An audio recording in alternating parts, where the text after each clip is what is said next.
Bandera Reports Afternoon Edition.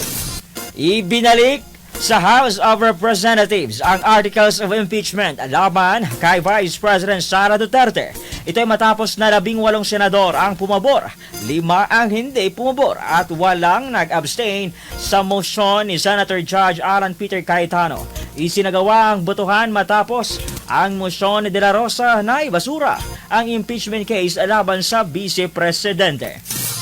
Dito ay iminasyon naman ni Senator Alan Peter na amyendahan ang motion ni De La Rosa para ibalik sa Kamara ang impeachment case para sertipikahan na hindi nalalabag sa Article 11 ng Section 3, Paragraph 5 ng Konstitusyon. Partikular na ang no impeachment proceedings shall be initiated against the same official more than once within a period of 1 year.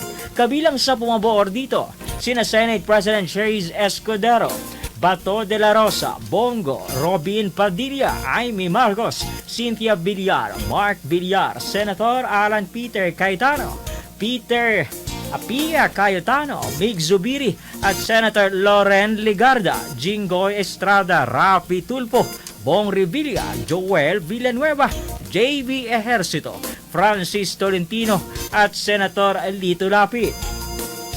Tutol naman sina Senate Minority Leader Coco Pimentel III, Deputy Minority Senator Risa Hontiveros, gayon din sina Senator Nancy Binay at Grace Poe at Senator Sherwin Gatchalian.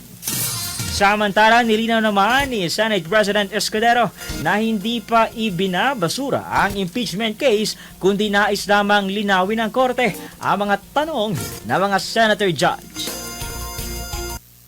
Bandera Reports Afternoon Edition.